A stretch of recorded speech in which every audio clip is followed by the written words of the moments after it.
everyone, welcome to the Techstrong gang. We've got a great show coming up for you. Today we're going to take a look at all the drama that's unfolding with TikTok.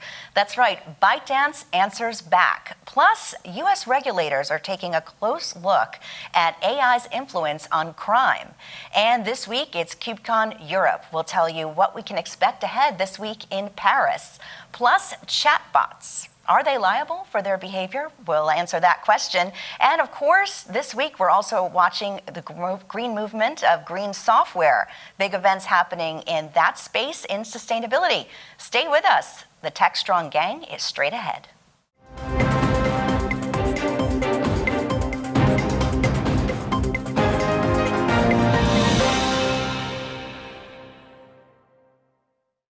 Hello and welcome to the Techstrong gang. I'm Bonnie Schneider, Sustainability Editor for Techstrong, and I'm pleased to be joined by our panelists today on our show. First, we have Amanda Razzani, who is our editor of Techstrong.ai, as well as Digital CXO. Amanda, great to have you here. Happy to be here. And Sharon Florentine, our managing editor straight from Philadelphia, Pennsylvania. Sharon, great to have you on. Great to be here, Bonnie. Great to be here with both of you. Thanks. Yeah, it's a real pleasure to have it, to be just the three of us on. We've got so many exciting topics to talk about, and of course, AI sort of floating through all of them as we get going. So I wanted to talk about that since we're on that subject, Sharon. This is a big week. We've been talking about, really over the past few weeks, what's going on with TikTok and the movement to whether shut it down, not shut it down, but now ByteDance, the owner of TikTok, is answering back. So what is the latest on that? Yeah, absolutely. So we've been covering this over on Security Boulevard, and really what happened was when news that the potential ban was coming, TikTok's owner informed its user base and encourage them to do the democratic thing, which was to contact their legislators and make their voices heard, which in a democracy is something that you really want to encourage, I would think. But it seems legislators were not expecting the level of resistance that they actually got. We've got the whole story on Security Boulevard, but it's going to be interesting to see how that plays out. You know, on one hand, you really need that kind of engagement in the democratic process, especially when it comes to something as critical as freedom of speech really is, in my mind, what it comes down to, and whether or not they're going to block that or allow that to happen. So I'm kind of on the edge of my seat here, and I do want to tease that we will probably have some more stories on Security Boulevard coming on that today. So check those out. I'll be interested in reading those because I feel like that's kind of crazy how far removed they were if they didn't realize the lashback that they would receive when there are millions of users of TikTok. That just surprises me that they're surprised. It's so true. I think what's interesting about TikTok, as someone who maybe goes on there quite often, I can tell you that I admit it. It's hard once you start. It's hard to stop watching the videos. But it really is an app that attracts all ages. And I think one of the also surprises of the legislators to receive the responses, it wasn't just coming from kids. You had senior citizens that are saying, "I spend all day and all night on this app, and if you take it away." What am I going to do? So the outpouring of responses from people that make a living, whether it's businesses or people that are just having fun on the app, really was overwhelming. Yeah, it's a significant way that a lot of folks worldwide get their news. You know, a couple years ago, there was a lot of talk about internet and oh my gosh. What is the word that I'm looking for? Not infrastructure, internet as infrastructure, I guess, and making that a public utility. That's the word I'm looking for. Sorry, guys.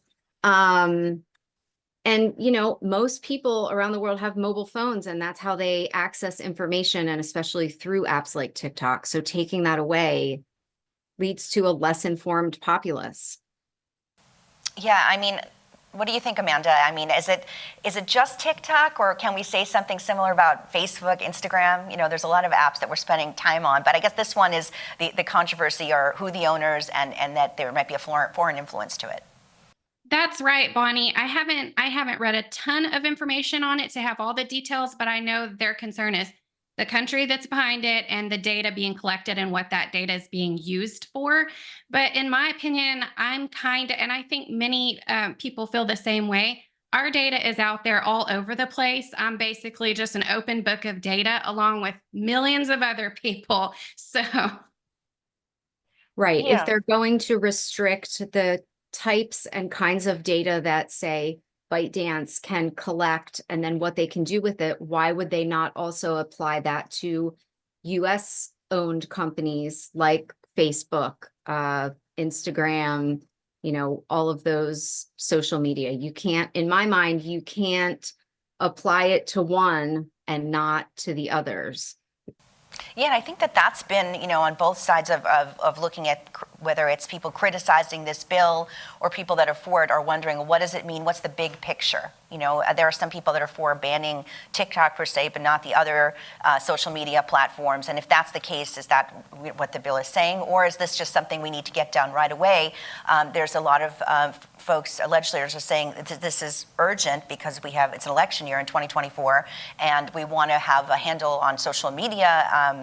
Do you guys think that there's the fact that it's an election year also makes it something that's just on the minds of legislators right now?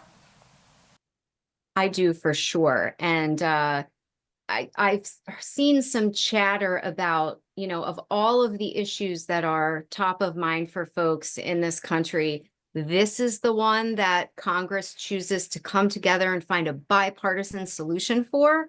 Why can't they tackle things like inflation or gun control or any of those other arguably more pressing issues than a social media app? But that's me being contrary. That's a good point, Amanda.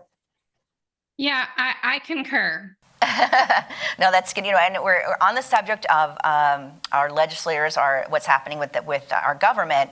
Well, the DOJ is trying to get a handle on what's happening with AI and crime because it's getting more sophisticated, more difficult to track, and we have to decide, okay, well, what laws do we have that are existing that can apply to enforce the prosecution of these crimes? Do we need new laws? Sharon, I know there's a lot going on our platform about how to handle this. Yeah, so again, also last week, the U.S. Deputy Attorney General Lisa Monaco gave a speech in the UK, and she outlined some ways that the DOJ is addressing the benefits and the threats that are associated with AI. And one of the things that she mentioned in the speech was that one thing the DOJ is considering is to take into account if a crime is committed using AI, then they would then harsher sentences would be applied when that case was adjudicated. So they're kind of making the comparison to, I mean, the law also applies harsher penalties for crimes that are committed using weapons that enhance the danger of a crime. And what they're saying is that much like a knife or a gun or something like that, AI can make a crime more dangerous and enhance the danger. And therefore, the justice system has to be able to respond with harsher penalties. I'm not sure how I feel about this quite yet. What do you think, Amanda? Because you're more in the AI space, I think, than I am. Do you think that it would really enhance the danger? That depends at the level that the AI is at. So right now, first of all, there's a real human element behind all the AI, training all the AI. So whatever the AI does, there's a human responsible behind it. And it's not really to that level where we have, you know, post-apocalyptic situations and AI robots, you know, committing crazy crimes and taking over. Right. You know, they're not to that singularity yet to think on their own. and necessarily be that dangerous. But in the future, as they become more intelligent, the technology becomes more intelligent, it might be a concern when threat actors get a hold of it and use it for all these different dangerous means. Yeah, I agree. I think it's interesting, that speech that you mentioned, because that's showing this is going to be a crime we take seriously. That's what Lisa Monaco is saying, and it's to deter the incentive of committing the crime. But Amanda, when you're right about the human behind it. So if we're saying, okay, are we going to prosecute? Who are we going to prosecute here? At what point? Because when it comes to AI, there's a lot of different ways AI gets influenced, the way it learns and gets better through time. How can we tie it directly into one particular person if it's been learning over time? So I think that it's going to be a tough one to enforce, but I think it's good that the government is getting ahead of some of the most heinous crimes that could be committed related to AI. As you both mentioned, we're still in the early stages of this. Yeah, absolutely. Yeah, well, AI is obviously on the minds of people around the world, and another topic that's on the minds of everyone is cloud native. And this is a big week because we have a major global event happening in Paris, France right now, which is why the three of us are here. The rest of the team is in Paris, and they're going to be doing live Techstrong Gang shows from Paris, which will be really exciting. But what am I talking about? It's KubeCon Europe 2024. And Sharon, what's on I know in cloudnativenow.com, folks are talking about this event. Many people are already in Europe getting ready. I think it starts officially tomorrow. What do we have? What's the hot topics of conversation there? So this event has been getting larger and larger every year. I believe at the Fall North America Cloud Native Con, KubeCon, there were maybe 25,000 people. I'm not sure how many are expected in Paris this week, but you're correct. It officially kicks off tomorrow. There are some parallel events happening before the general KubeCon, Cloud Native Con. It starts on Wednesday, tomorrow. For example, there's AppDevCon, Backstage Con, all of these there's a Cloud Native AI Day tomorrow, Open Tofu Day. Anything and everything in the cloud native ecosystem that you could want to know about or learn about is going to be happening in Paris over the next couple days. And we have a great piece actually on Cloud Native Now talking about some of the big themes to look for at the event and going forward in 2024. AI is, of course, a very big one. Cloud native networking with tools like Cilium is another big area to watch. I would say keep an eye on observability with tools like OpenTelemetry. These are all really picking up steam as 2024 rolls along. And we actually, on the Cloud Native Now podcast, which posted today, if you want to check that out, a little plug for my podcast. We spoke with Taylor Dolezal, who's the CNCF head of ecosystem, and he had some really interesting things to say about how the ecosystem is evolving and how developers are dealing with the complexities of these architectures. So I would highly recommend folks go check that out too, because that's a great conversation. That's great. There is definitely a lot to check out on our platform for KubeCon Europe this year in Paris. Amanda, I know you're here. Well, actually, you're in Central Texas, which is, I would say Paris, Texas now. It's a bad joke, but tell me, have you been hearing on the platforms that you're working on anything about this conference, any excitement building for it? Well, I certainly, I work with some writers and some contributing writers who are certainly attending this event. So I'm sure I'm going to be hearing from them soon with a lot of great information. Yeah, absolutely. It is getting off this week. And what's exciting for us here on Techstrong TV is that if you're not there, don't worry, you won't miss anything because our team, Alan Schimmel, Mike Bizard, Mitch, they're all there. So we're going to be seeing later episodes this week of Techstrong Gang live from Paris. Doesn't worry about the time difference. We will be live and you'll get to watch it. So that's exciting. All right, well, that's the first section of our Techstrong Gang for today, but we have so much more coming up. We're going to talk about chatbots coming up and sustainability too. So stay with us. We'll be right back right after this break.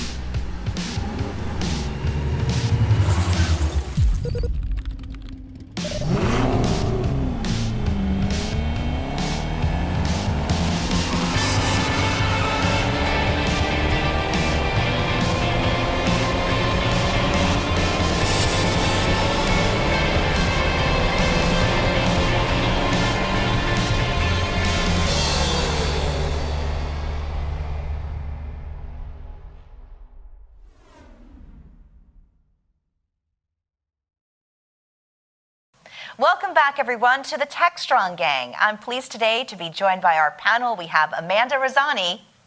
Hello. And Sharon Florentine. Hi. Great to be with you. And our next topic is an interesting one because I think that we all encounter chatbots all the time on websites. They are there to greet us. They act like humans. But are they liable for their behavior? Amanda, I know you have some interesting news and some updates on this topic. Yes, absolutely. So we'll start with Google and its AI chatbot Gemini. And ahead of the elections, it has decided to restrict some of its capabilities and restrict some of the questions, the political questions that it will respond back to, just because they are concerned about some bias and the ways in which it will respond if it's factual. And this is kind of similar to an issue they had a while back where people would ask for it to generate images and those images were not factual historically. So they're trying to figure out how to kind of roll back some of the bias from the training that's been put into it. And therefore, it is restricting some of its capabilities ahead of the election. This is interesting because it's almost the flip side of the coin from what we were talking about earlier with TikTok, right? Where in this case, they're really trying to make sure that the information folks are given is factual, accurate, and will give them a good understanding of the issues going into the election, where you could argue that with the TikTok ban, are they trying to restrict it to limit the amount of information that folks are getting going into the election? So it is really interesting, but I think having been on the receiving end of bad information from a chatbot, in this case, mine was related to a healthcare issue. It's no fun when it tells you the wrong information and then, you make decisions based on that and then later find out, why no, your medication was not in fact covered, or, something similar in that regard. But I guess I never really thought about legal liability. It does make sense because they're trying to make chatbots as human as possible. They're, as Amanda mentioned in an earlier segment, you have humans that are kind of programming the AI, so it does start somewhere, but there does tend to be frustration because at some point the chatbot just can't answer all your questions. At least that's what we find, whether whatever sites you're on. And one of the more popular ways I think that people encounter chatbots is when they're planning a trip or traveling somewhere, whether it's on booking airline tickets or booking a hotel. There's a chatbot ready to pop up and greet you. But sometimes things don't always go as planned. Amanda, right? I know that happened in Canada recently. Yes, absolutely. So there was a recent court case where a Canadian court ruling where Moffat versus Air Canada, the customer asked the chatbot for help via the Air Canada website. and received wrong information and proceeded to take actions based on that wrong information. And when met with problems, Air Canada refused to reimburse and help him, so it went to court. And Air Canada was trying to say that its AI chatbot was responsible for its own actions, its own entity with its own legal responsibilities. And of course, the court ruling sided with the customer and said that Air Canada clearly should realize that that's simply a technology tool on its website that it created and would be responsible. That's wow. They really tried to fall back on, well, the AI is self-aware. That's a little Terminator-esque for me, I think. I can't believe that. Yeah, that's funny. No, I was just thinking like they give the AI chatbots a name and a face, but in the end, who's at fault? Sharon, you're right. I mean, I absolutely 100% agree with that court. I mean, where it's not as though the AI sprung fully formed into the world and decided to get a job at Air Canada doing customer service. Although, we've had some interesting pieces too on Security Boulevard, especially from Mark Rash, who's one of our cyber law writers, and he tackles this issue quite frequently about, where are the lines and what kind of legal liability do companies have? Do AI creators have? What are the courts deciding about intellectual property rights, and whether an AI generated image or story or piece of text or piece of music, because it draws from existing content right now, especially with generative AI, does that infringe on copyright and folks' legal right to the things that humans have created that then all go into the big amalgamation that make up what the AI generates? It's fascinating, and as far as I can tell, there's still been no definitive answer in the courts, unfortunately. But seems like in this Air Canada case, they did get it right.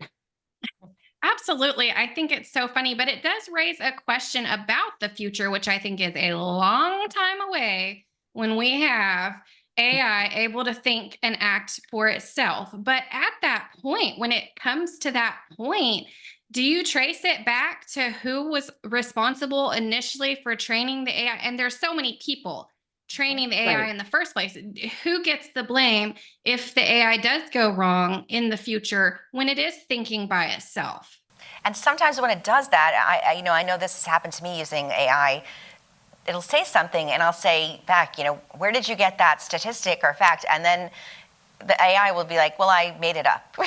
So if you corner it, it'll give you the answer. So sometimes it'll seem so official. It sounds so great, but it's not. It's not even real. So sometimes, even if it was originally programmed by a human and it learned, it's still in the end maybe not giving you the most factual information. But I'm kind of glad that we're talking about this topic, because coming up May 21st, we have a big event ahead of us here in Techstrong, all about AI, Amanda, right? Oh, yes. So it's called the Artificially Intelligent Enterprise. And this is on May 21st. Go sign up, find the event. It is going to be the world's largest free virtual AI event.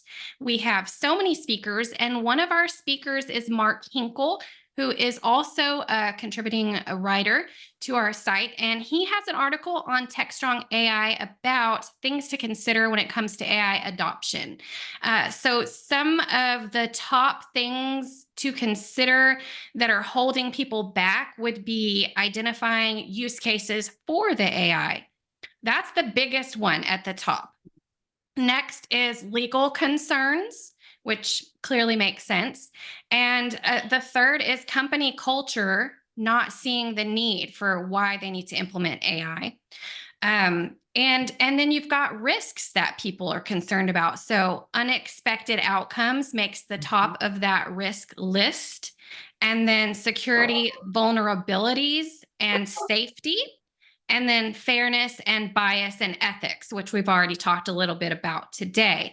So those are some of the things holding people back. After that, it goes into things to consider if you are going to implement AI and do a big change management process. Things to consider like cost and culture and all those different things are in that article. So I highly recommend reading it. But Sharon, Bonnie, what are your thoughts as I went through that list of some of these factors? What are y'all seeing from companies?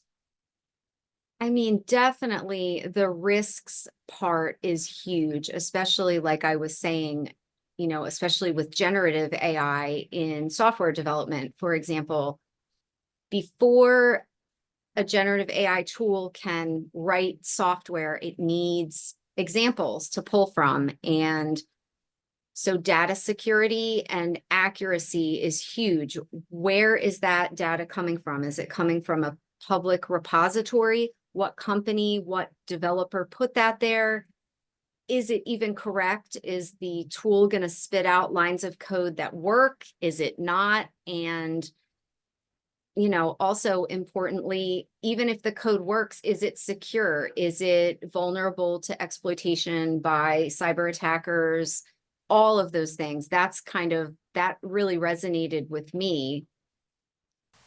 I think that's a good point. I mean, we're looking at all of the, I don't want to say downsides, but the risks that can happen as we lean further into AI, and globally, companies are doing that with good reason to get things done faster, have a more vast data set to examine. And one of the initiatives that I've been writing about on ecotechinsights.com as well is, what is the role of AI in fighting climate change and being more sustainable? There's two sides to this coin. We have innovations in technology that are creating solutions to reduce carbon emissions, but we also have incredible amounts of computation power that's from AI that's draining resources, and people are looking for ways to save energy. But on the topic of innovations, one of the biggest detriments of climate change is the loss of biodiversity, whether it's happening in our nature, in our forests, our ecosystems with animals or with plants,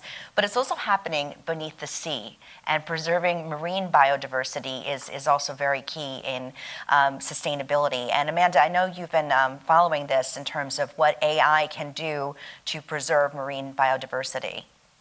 Yes, definitely. So we had a recent article on Techstrong AI about the Global Fishing Watch report, and they used AI to comb through millions of data points from around the globe to see how many illegal fishing boats and other illegal activities might be happening on the seas. 75% of boats out on the seas are operating illegally. They're not being tracked. So they're turning their transponders off. So 75% of those could be fishing illegally and hurting different environments, the balance of those environments. And then 25% of them are involved in the energy or the transportation sector. And this comes as a big problem, because what countries are they working with? What countries are they transporting? And what are they transporting to those countries is all of concern. So by using AI to kind of bounce off all the data that they have over the past 5 years and kind of track more of the boats that they usually can't track, they're getting a little bit more information so that they can act on it. Wow, that seems like a huge benefit to, not just security, obviously, and understanding, but obviously to be able to protect the natural resources and know who's doing what when, so that perhaps if things are happening illegally or they are damaging these fragile ecosystems, that they can be brought to justice. As cheesy as that may sound, that's kind of the goal.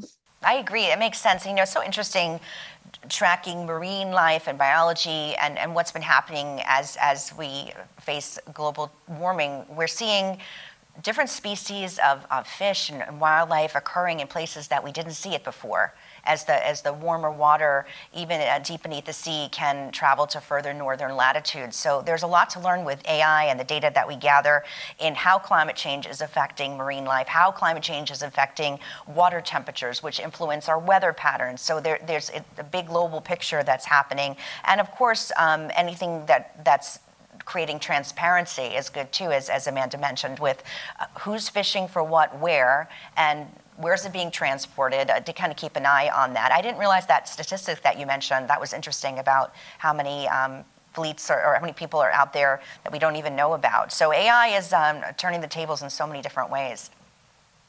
Yes, it is. Sure. Yeah, well, absolutely. On the subject of sustainability, we're going to be talking a lot more about that in our next segment, including green software. That should be fascinating. We're going to take a deep dive in some events that are happening in that space, as well as green data centers. So stay with us.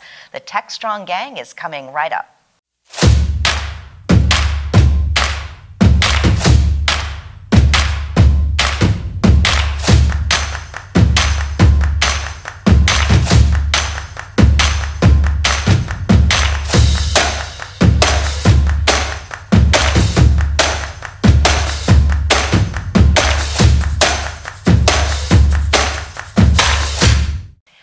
Welcome back to the Techstrong gang. I am pleased to be joined by Amanda Rosani in Central Texas.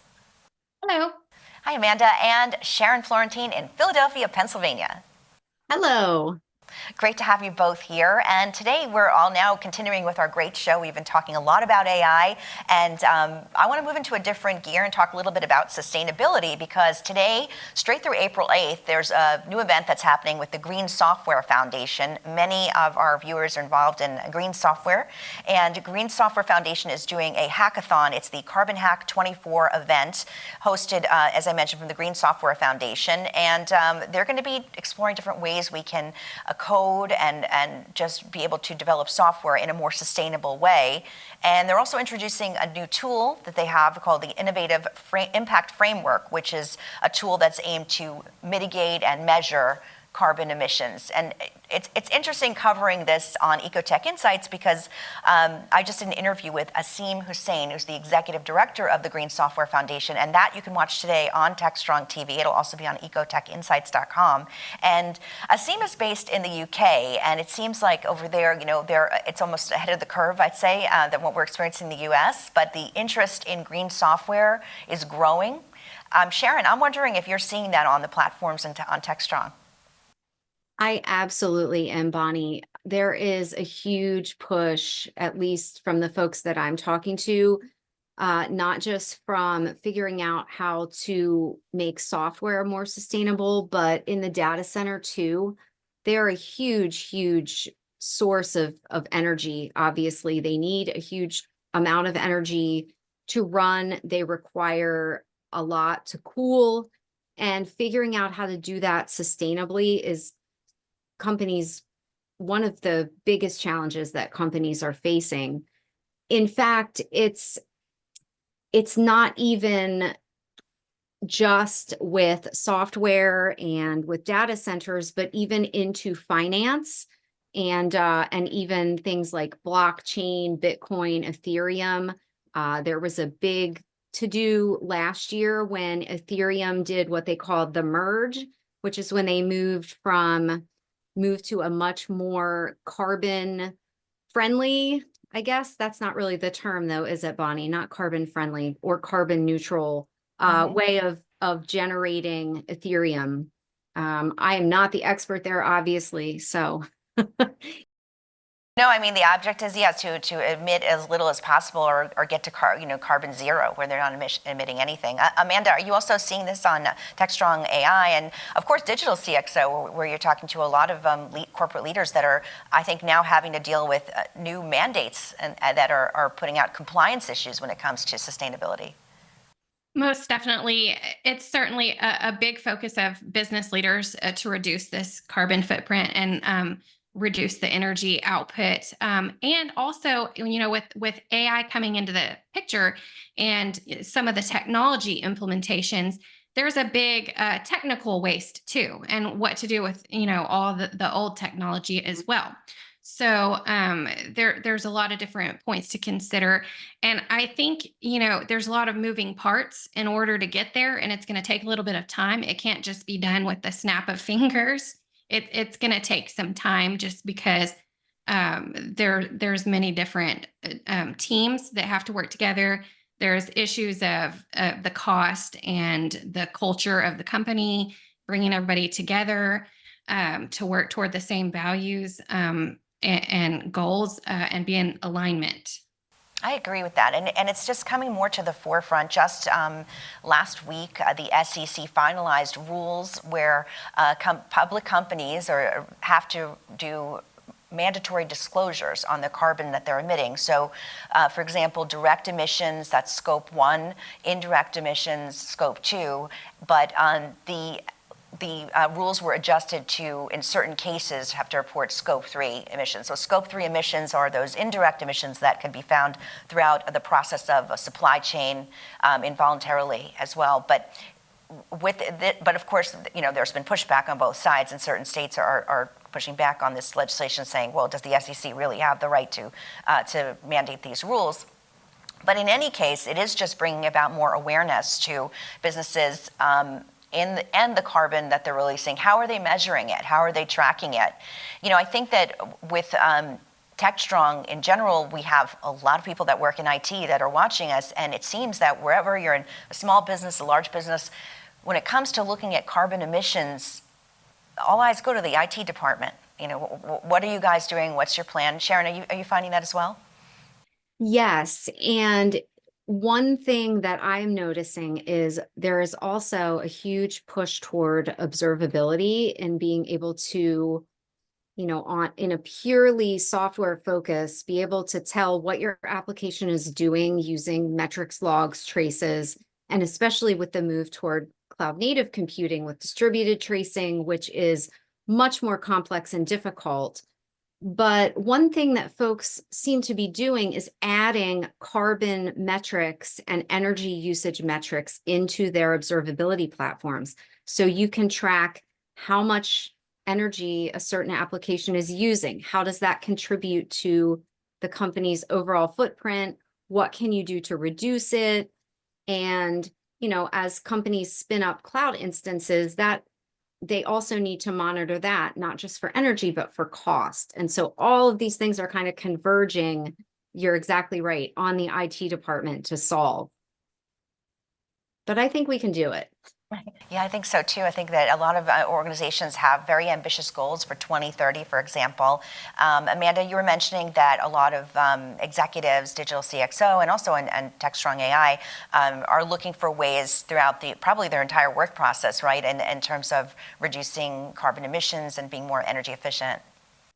Yes, and it's just the biggest point being made here is that all the different teams across the company have got to come together with the same, be aligned with the same goal and work together. It does not all fall on the IT team. That's true. And another piece of news that came out is probably not surprising to many, is that the green data center market, meaning ways we can properly give energy to a data center, but keeping it cool, but not being taxing on our energy. So green data centers are growing. And in fact, by close to $2 billion, that's the projected reach of the market by 2029, which isn't that far away. So this is something that was unique, or different ways we can do this, but now it's a big business. It's a big business objective. Sharon, does that surprise you at all that green data centers are growing so fast? I'm pleased. I'm surprised in the sense that I'm very pleased to hear that the market will be that big. I think this is happening also in parallel with things like IT asset lifecycle management, which is, like Amanda mentioned, legacy tech. And what do you do with all the old machines that you don't, they're not up to the performance standards that you need, or, they don't have the latest and greatest cutting edge innovations there that maybe your company needs. There are specific businesses that have sprung up to take those refurbish them, sell them to small businesses, reuse, send them to developing countries that are just building their technology infrastructure. And it keeps it out of landfills. It can reduce some of the, some of the negative effects of that, older technology. But I'm thrilled to see also that green data centers are on the rise, as they should be. That is a great point, because there's so much equipment that becomes obsolete, but even more will become obsolete as we find it's not energy efficient. We need to just get rid of this, not just because it's old, because it's an energy sucker, basically. And I know, Amanda, where you are in Central Texas, it's almost spring, but it's spring to summer goes very quickly in Texas. So the heat is a big issue with data centers. And okay, how do we keep them cool? We have an aging grid that's already being taxed as we have global warming and we have temperatures rising. So what's your perspective being there and being into a warm place, but also a center of tech? You have Austin there, so you have two things happening at once. Yeah, you're absolutely right. We're becoming very largely tech focused in many of our big cities, Austin, Dallas, especially. And we do have really warm days already. We've had some days in the 90s within the, over the last month. So Yeah. I can only imagine if it's anything like last summer, we had some 118-degree days. It's a huge issue to, the amount of heat that comes off of these data centers. It's a huge issue to keep these centers cool and find ways around that. And also, yes, you mentioned the electric grid is also always an issue. So the amount of electricity being pulled, for these machines to work, all a big concern that I'm sure our company leaders are focused on. I agree. Well, this has been a great opportunity to speak with you both directly on all these interesting issues, from AI to legislation to sustainability and even chatbots. I think we covered it all today on the Techstrong Gang. So Amanda Rosani, thank you so much for joining us, and Sharon Florentine, it was a pleasure speaking with you today. Yes, it sure was. Yeah, you too, Bonnie and Amanda. Great to hang out with you, and maybe we can do this Techstrong Girl Gang again soon. I like that. That sounds great. Well, for everyone watching Techstrong Gang, thank you so much for joining us. And stay with us on Techstrong TV. We have a full lineup of terrific interviews that are coming up. And later this week, you'll get to see live coverage from KubeCon Europe, straight from Paris. You'll see our team leaders there doing live interviews and giving a real inside perspective on all the energy in Paris this week. Sounds great. All right, from everyone in Techstrong, I want to wish you all a great day, and we'll see you here next time. Thanks.